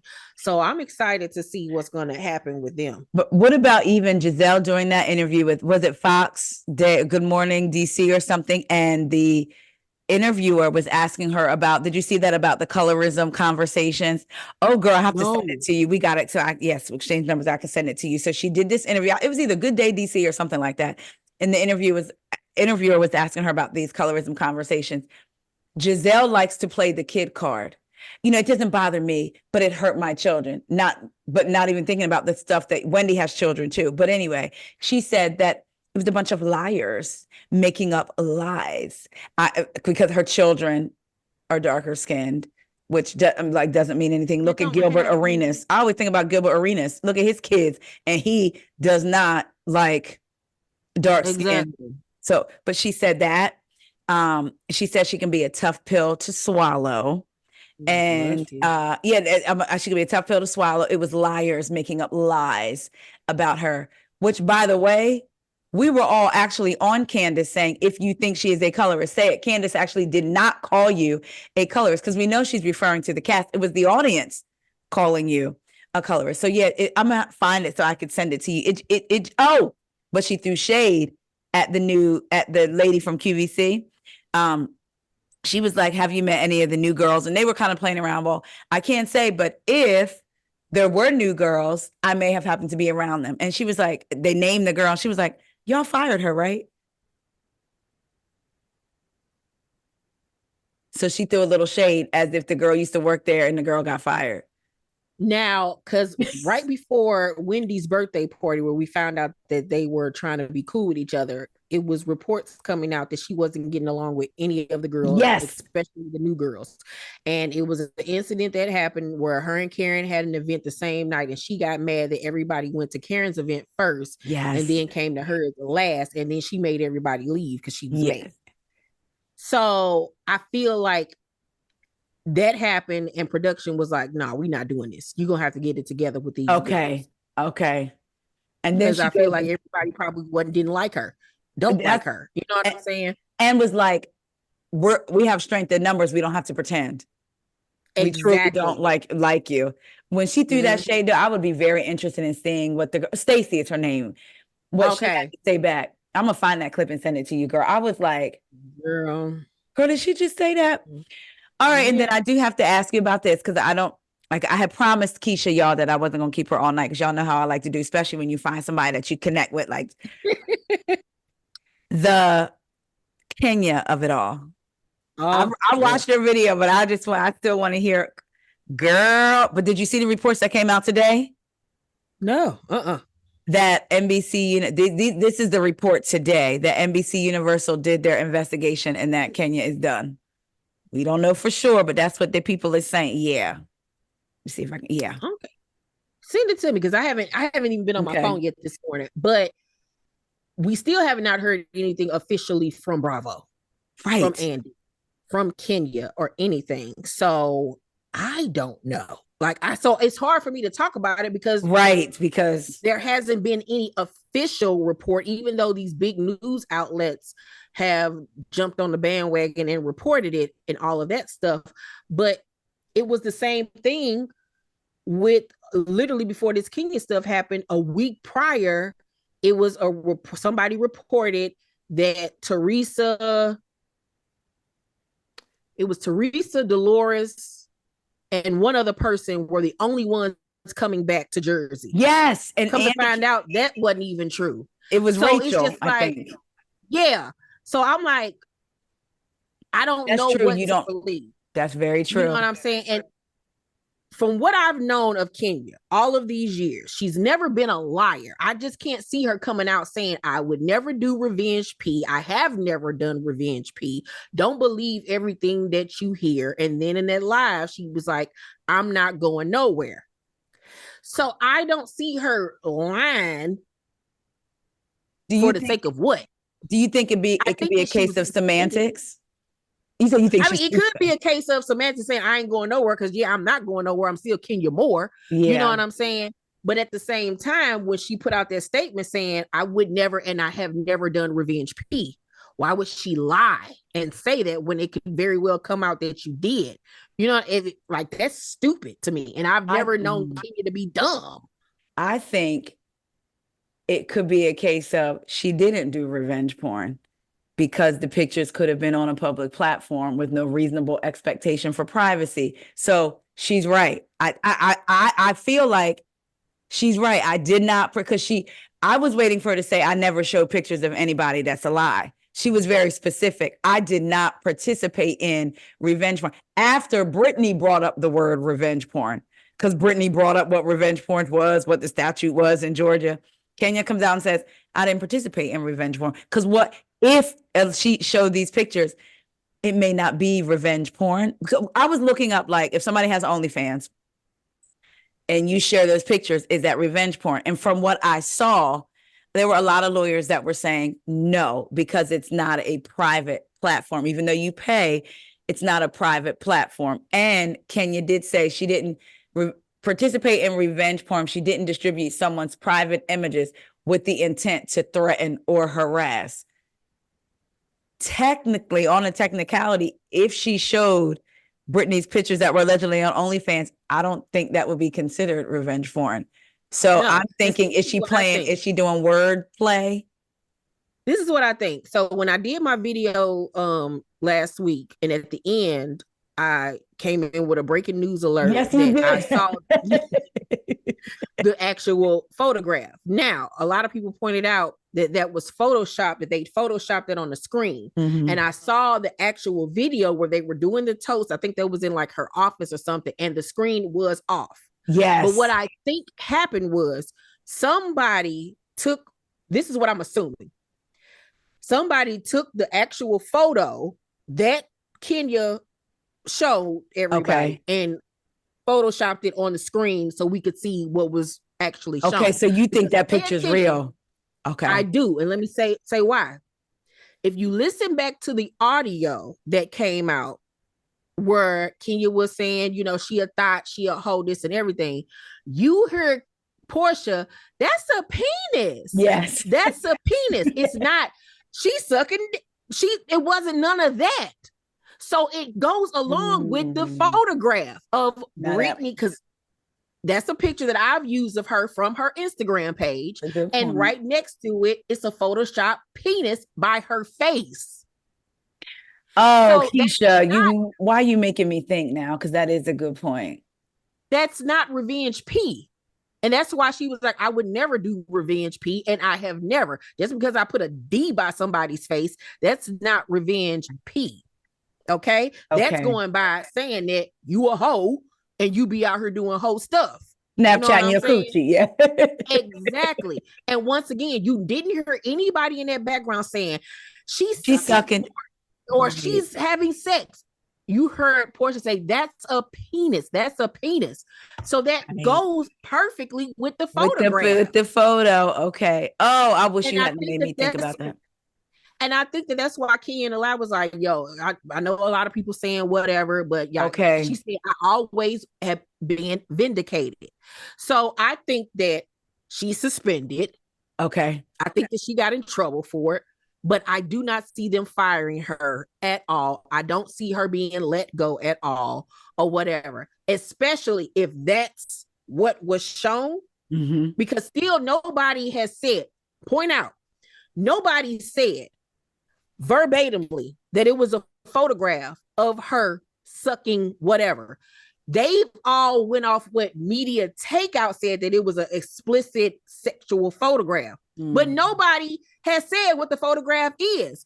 And then point out, if all of these people were there and this was shown, how has audio been leaked, but no photograph has been leaked? The only photograph is what we've seen. That is a good. Somebody I heard. I think. Did you say that in your video? Because I heard somebody say that. No, was it you? I even pointed that part out. Okay. No. Because, I've heard somebody. But that is such a good point. Everything else has been leaked. The speech, the insurance fraud hoe poster board, and then this picture that was on. That somebody photoshopped on the screen, but not Brittany Edie photograph with her having on that black vest or whatever. It was one of her insurance photographs, right? And then you see a Peter Weeder by her face, just hanging over her by her face. She wasn't involved in any. Yeah, it wasn't, her mouth wasn't open. It wasn't anything where she AI'd the photograph or anything. So that's what I'm saying. People had their phones. So if that was the case, if this was shown on why is there no photograph? Why is there no photograph? Good question. Because I was watching, it's funny, and they got from, I wonder if Media Takeout got from Michelle ATLE, and when she was out there recording, people putting 10 on 20. Somebody came out to her car and said, "You won't believe what happened. Kenya just showed a picture of Brittany sucking with it." That's where that came from. But you're right. No, exactly. It hasn't. Okay, exactly. This is going to be. So do you think we'll see it then? Do you think that because allegedly Brittany has lawyers, so do you think it'll go like either the scene will be? I mean, but you got lawyers for what? Because she put a penis by your face? Ooh, that's some crap that you would have somebody do to you in high school. I think that they're going to show it because they need the footage. And like I've said, Atlanta has not been talked about like this in the last few years. You're right. Where people actually want to know what's going on. What is this drama? That's true. And let's be honest, worse has been done on all of these Bravo shows. Yeah. And let's be clear, and somebody pointed this out on Twitter. Wasn't it Revenge P when Tom Sandoval sent that video of Rachel pleasuring herself? I was with them with that. But I was with them with that. But then I thought about it. He didn't show it on, even though it is real, because she's suing him and Ariana. I think because it's not, they got away with it because it wasn't shown on the show. But still, from a moral aspect, that's true. From a moral and from a legal standpoint, a job standpoint, yeah. Why is he still being rewarded? He's on the Traitors right now filming. Yeah. So you know he's getting rewarded as much as Ariana. When you think about it, Rihanna was on Love. Ariana is on Love Island, but he's still on. Traitors is on NBC Universal, right? Which is what Bravo is. Now, Ariana wasn't in the wrong because she was cheated on. You know what I'm saying? But I mean, for him to get the same, he's getting like the same show opportunities on their network. So that's that's a good point. And one thing I've always heard about Kenya, behind the scenes, the producers have never said anything negative about her. She's always shown up to work, done her job, been respectful. Everybody likes her behind the scenes. So in 16 years or 15, however many she's been on the show, they've never had any type of major issue with her. So why would they fire her over one offense? That's when so many other people like Teresa with frauding folks and doing all the nasty behind the scenes stuff that she's done to people, getting people doxxed and all types of stuff. You can go on and on and on with all of these housewife shows and then the other shows where they've done deplorable things in real life. But I don't think that it's a big deal. Is it embarrassing for somebody to put a picture of you with a penis by your face? Yeah, it is. It is, but it's also kind of funny. But it's not anything to get fired over. And if that's the case, then it's like, okay, she gets suspended for a week or two. Ooh-wee. And then come back. The lesson has been learned. Do you think it's because of all the heat that they've been getting? All the different lawsuits. So now they're trying to be like, okay. Yes. And then, like I said in my video, Andy got all these lawsuits against him and he still got a job about him doing coke with his employees. Hello. Yeah. Like, so what are we doing here? What are we doing here, people? But I don't think that like I said, I've never known Kenya to be a liar. And I like Kenya. I'm a Kenya fan, but when she do wrong, she do wrong. And if she has in fact done what has been alleged, then that's 100% out of pocket. You do need to be let go or whatever the case may be. But I just don't see her being that stupid to do something like that. I'm like, she would be going out so sad. Exactly, because you know that what that is. Like, you can't do that. So I just don't see her doing that. Yeah. You can't do it. And then to do it in front of a room full of people, it just does not add up. Bravo has never protected her. So, meaning like they've never done anything. So you know that's why I wonder, I'm really interested to see how this plays out, because it's like, what what is truly going to happen? And like you said, if a photo is then leaked, because like one hasn't been leaked. So it is so much, but also like you said, Atlanta has not been talked about for so long. Like, well, speaking of Atlanta. And it's one of their biggest franchises. Right. And it's been years. Okay. So speaking of Kenya and Atlanta, then I will let you go. Did you see the Bravo Shade Room, what Simon posted yesterday? And it was basically a shot at Kenya, you could tell. No, what is that? So they posted it was a 2-slide post. I got to read you the second slide first. They posted Shamia getting her Rolls Royce. And remember when Simon said, congratulations, my good sis. Looking forward to watching. And then Kenya chimes in and says, Simon, I have a RR, but I bought my own. And then she came back in and said, let me jump back in real quick. I have a RR, but I bought one on my own. So she was chiming in on Portia's behalf. After all this news and came out about Kenya, Simon posted, staying out of Simon's business is a real flex. Look at God this season. # one Rolls Royce this season. So he's trying to say Shamia gonna be the only, because Kenya said she had one. Child. I said at this point, this don't even have nothing to do with Portia. No. So first of all, it wasn't even a good read. First of all. Oh wait, I'm sorry. I keep to this is the caption. I keep to myself and show everyone love and respect. When you take it upon yourself to join and assist the devil with their narrative, do not be surprised when some of their bad energy, in parentheses, juju, make a pit stop at your doorstep. Child. You married the devil. And wanted her. But now all of a sudden, I said, now this could have been so easily left alone, because it's him not posting this, assisting in a narrative as well. Exactly. So then it could come back. Whether she's on the show or not, she still got a Rolls Royce. So it really don't matter. And first of all, Kenya had that Rolls Royce for years. Yes. It ain't even a new model. So it ain't even really nothing to brag about. So that was lame. I was like, come.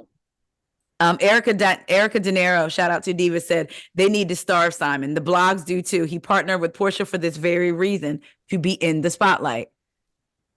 And that's exactly what it is.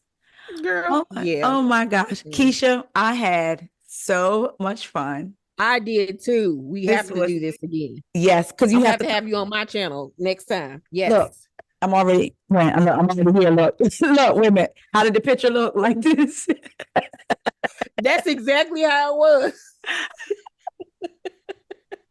That's why I was like, and then in the background of the photograph, you saw it was like some like black and white something. That's why I was like, that had to have been what she showed.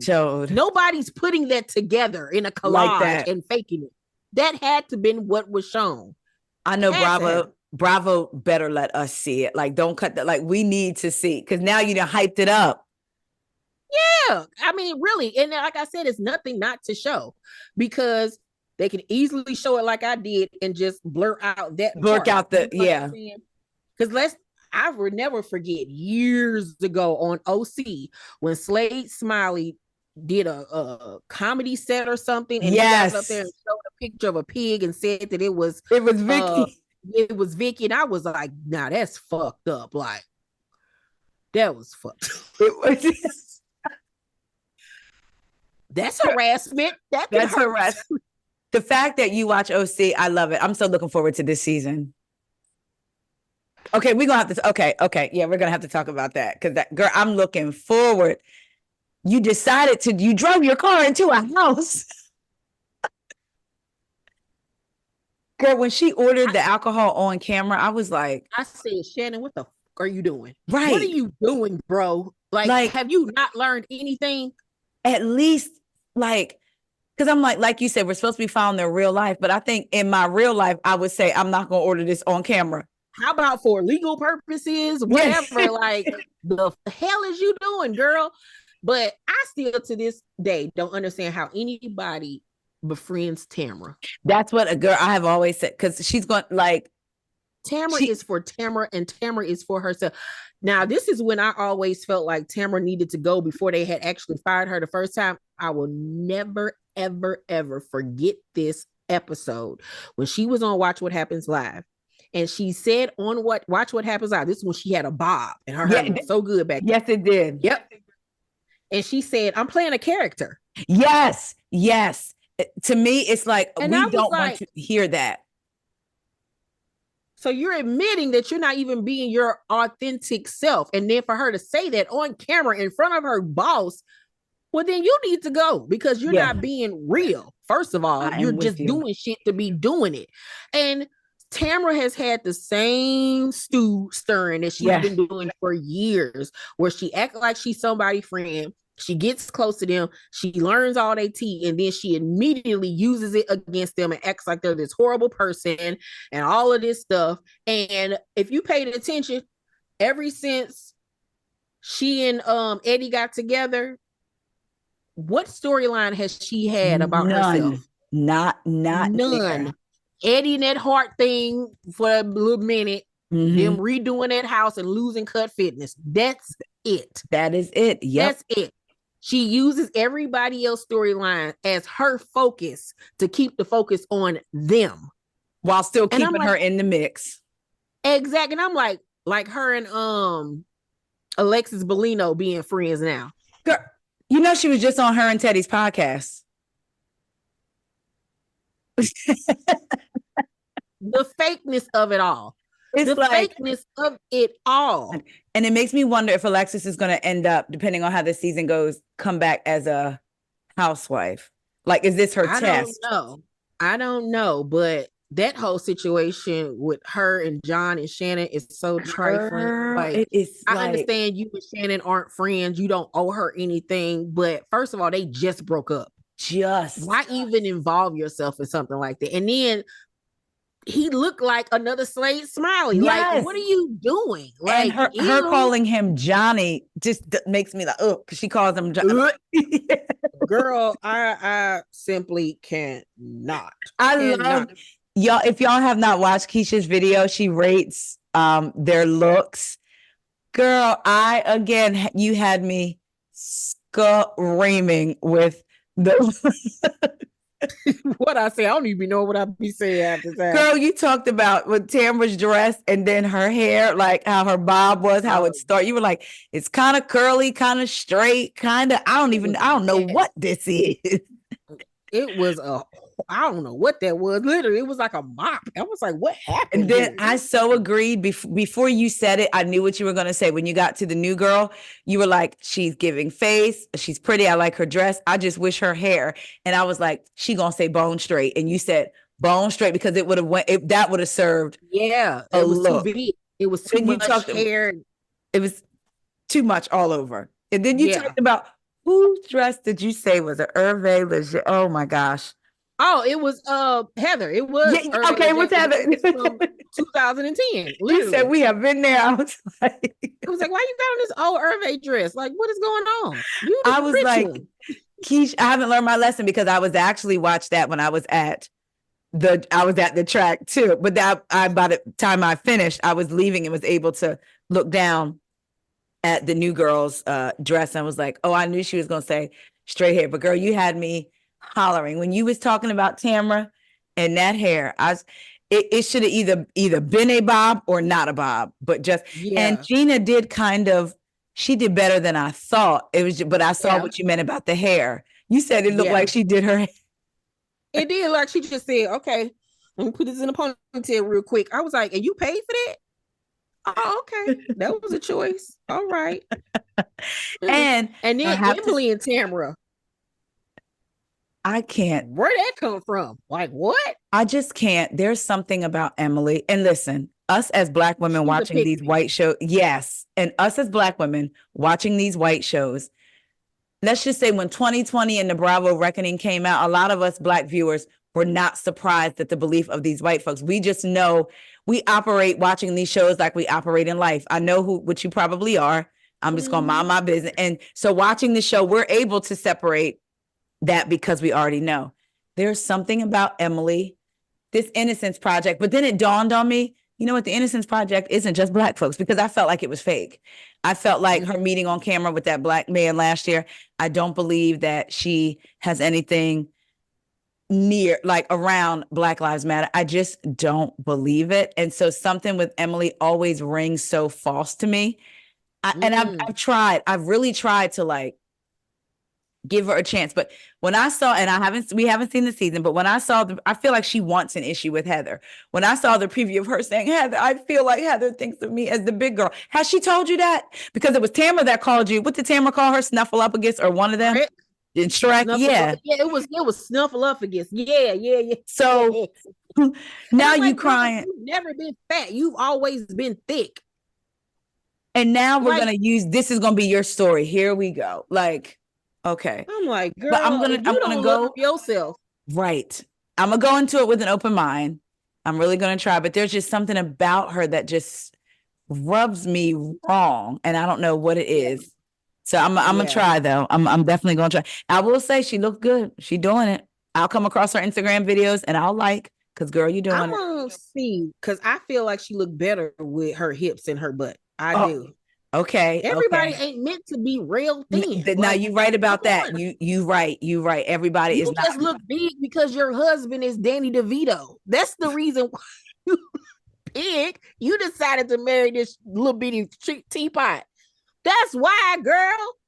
I'm a little teapot, short and stout. Is that what Portia said? Like, come on. That's why you look bigger. You're right, because she never was fat to me. No, she was always just a thick girl. And then with her height too, like, it's all proportionate. That's like, true. You thick. And I'll never forget when her and Shane was going through it that first season, and she was talking about how many compliments she was getting from men and stuff like that, which I pretty much felt like were Black men or whatever. Yeah. Like, she was like feeling herself. It was like, girl, ain't nothing wrong with you, but that has to come from here. You gotta understand that. You know what I'm saying? But last thing, doesn't it just make more sense for Heather to go to Beverly Hills? So I was thinking, like, I kind of like her in OC because she kind of threw it off a little, but I think that was in the beginning when Vicky and Tamara were kind of like mess with her. But now I do feel like it almost feels like, would you really be friends with these people? I do feel like they don't like you. They don't like you. And none of them like her now. And she lives in Beverly Hills now, right? After and I did the video, and it was when I found out that she's literally having to drive from Beverly Hills to the OC That makes no sense. I'm not doing all that. Like, no. girl, no. And she would just fit in so much better with the Beverly Hills girls. Those are women that she would actually be around in real life. She's on par with them financially. Yep. She lives that lifestyle. She's right there. She knows the game. She comes in, guns a blazing. It makes sense. I can definitely see that, because those old days, even though I think OC is going to be good, those old days, like I said, of them, to her talking about her champagne and them kind of like, jonesing on her, those are gone. Yeah, the ladies, and Tamara and Heather, Tamara and Vicky weren't afraid to do that. These new girls are. It's like they don't even have that relationship with her to do that. Like with so. Yeah, I think she should definitely go to Beverly Hills. They let Taylor come over to the OC so they should have brought Taylor back and let Heather go on over to my girl back. And I was so excited for what's her name? The one that was screaming, Noelle. No, the barber. I like Noelle, but the Barbie pageant girl. Not Gretchen. No, Gretchen. That's her name, Gretchen. Girl, that would be some. I was so excited to see her on Girls Trip, and the fact that we're not going to get that season is so messed up. But I was like, bring Gretchen back, because Tamara, the arguments her on fire. Gretchen and Tamara used to be everything. And Vicky, they could not stand her. Mm-hmm. They were so pressed by her, honey. They were so jealous. Bring her in. We need that type of energy. Yes, that and they could to throw Tamara off kilter a little bit. We need something. Yeah. Because the ladies are kind of afraid to go after her because they know how vicious she can be coming back. Yeah. But one thing that was already proven on Ultimate Girls Trip, and we've all known this, Tamara is just like Teresa. She's all bark, no bite. Because Dorinda got her ass together. And she went running crying. I was going to say, had her crying. Know what to do. Like, that's why she ain't never, like, Teresa and Tamara would never work on any other shows because they'll get exposed for what they are. They're not these big bad wolves.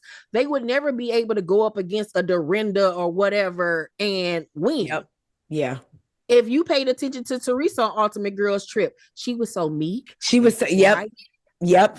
Very different than how she is on her show. Very different, because even when she confronted, who did she confront on that show about? Was it Ramona?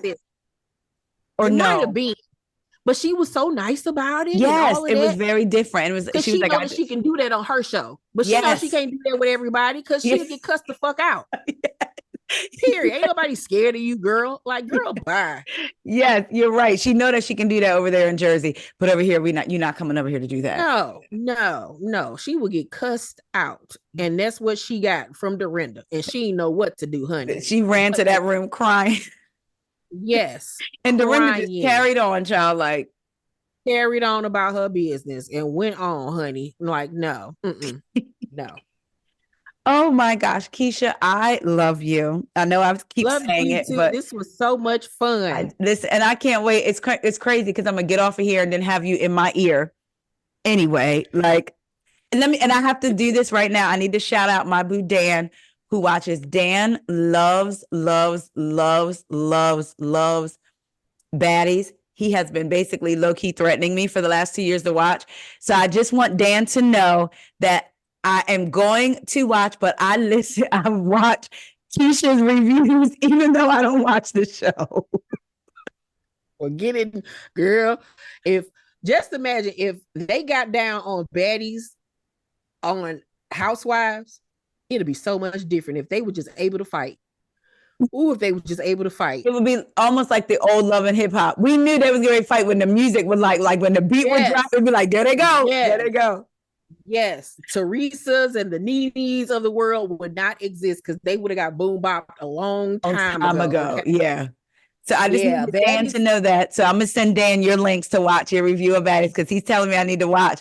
But I'm literally watching your reviews. And it's ghetto. It's the ghetto of the ghetto of the ghetto. It's the ghetto. Okay, I'm letting you know. It's ghetto. It's like Facebook. When you talked about the last one, I was all in it's funny. You are always at the track with me, because that's now like the fourth time. Like the latest review of Baddies that you did, I watched that one.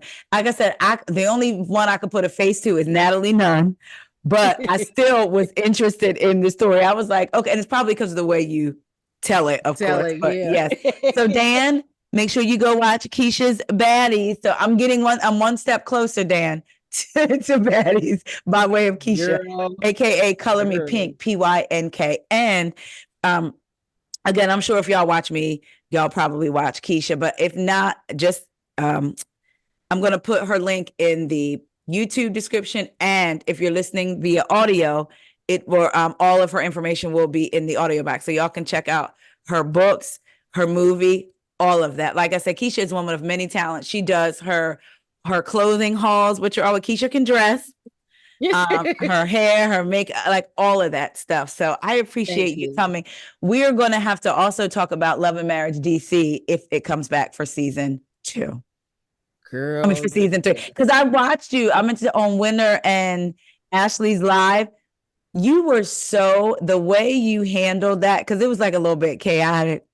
Yeah. The way you handled it was so professional. So you stayed on topic. It was almost like it was your live. You asked the questions that we wanted to know. So I really appreciated that. Yeah. Thank you so much. Thank you. And I'm going to have you on my channel. I think we should have, after the season finale of Jersey, have you on so we can talk about the fight and everything else. When I tell you, I'm going to go back and watch this episode again for that last scene of Margaret in that screenshot. Yeah, and then now that it's on Peacock, we'll get the cursing version, the extended version. The real version. I wish they would do that for all the episodes. I do too. Like y'all on cable, like just show it. Like cuss, and anything you cut out, put in at Peacock so we can watch. Because I love that. So Keisha, thank you again so much. Y'all, make sure y'all go check out Keisha, aka Color Me Pynk. She also has videos where she spills the tea. She gets behind the scenes information that we may not know about. So we get full over there. We laugh over there. We get mad over there. We are allowed to have feelings over on Keisha's channel. And I love it. Because so many people will be like, oh, it ain't that serious to me. We're not saying it's life-altering serious, but let's not act like you don't get emotion when we watch these shows.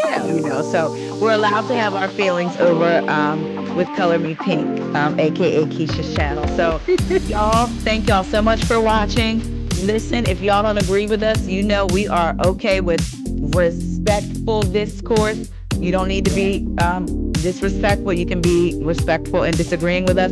Make sure that you download the audio version, What Else Is Going On podcast, wherever you listen to your podcast. And make sure you share, subscribe, tell all your friends. And we will talk to y'all later. Bye.